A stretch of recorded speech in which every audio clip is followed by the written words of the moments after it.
দেশবাসীর কাছে আর কি চাও ভাই, চাওয়ার মতো আর কিছু নাই। শখের নারীটাই চলে গেছে জীবন থেকে। কপালি খারাপ ভাই, নিজে ভালো থাকলে আমি কত বড় অনুনি আল্লাহ হচ্ছে জানে।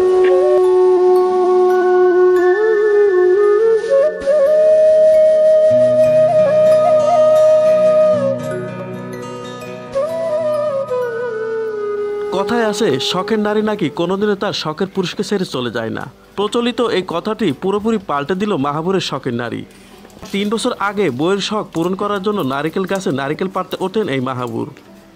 এমতো অবস্থায় গাছ থেকে পড়ে যান তিনি এবং সেই সাথে তার মেরুদণ্ডের হাড় চিরদিনের মতো ভেঙে যায়। অসহায় হয়ে পড়ে মাহাবুর সহ তার পুরা পরিবার। ডাব পাড়তে গেছিলাম, ডাব গাছ থেকে পড়ে দাম মেরুদণ্ড। সংসারের একমাত্র উপার্জনক্ষম ব্যক্তি ছিলেন এই মাহাবুর।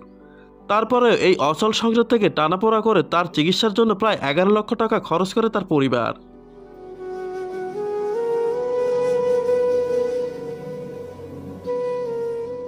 কিন্তু এত টাকা খরচ করার পরও মাহাবুরের শারীরিক কোনো উন্নতি দেখা যাচ্ছিল না।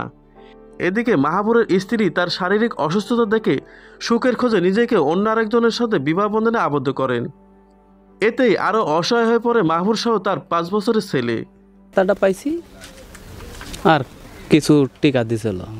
অন্যদিকে যার জন্য নিজের জীবনটাই উৎসর্গ করলো মাহাবুর, তার সেই শখের নারী তার পাশের বাড়ির এক ছেলের সঙ্গেই বিবাহ করে দিব্যি তার চোখের সামনে দিয়ে ঘুরে বেড়াচ্ছিলেন। এই শখের নারী সম্পর্কে মাহাবুরের কাছ থেকে জানতে চাইলে মাহাবুর বলেন, পৃথিবীতে তিনি নাকি নারী জাতিকে আর বিশ্বাস করেন না। আমি মহিলারে আর বিশ্বাসই করি না। না, এভাবেই দিনের পর দিন অসহায় মানবতার জীবনযাপন করে আসছেন এই মাহাবুর। কামাই করে দিতে পারছি, পাশে ছিল, এখন কামাই জানি না, পাশে নাই।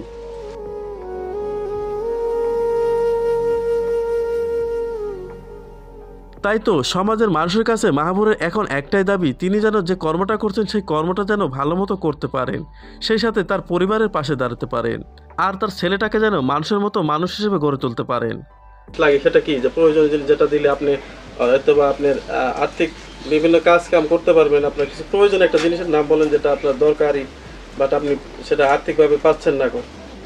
দরকার এইসব কাজ করলে মেলা তার দরকার হয়, অত তো কেউ দিবে না। মনের মধ্যে খারাপই লাগে, ওরকম আছে।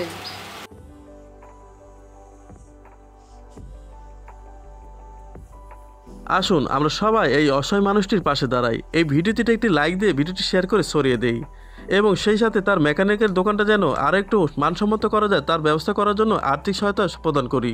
ধন্যবাদ সবাইকে।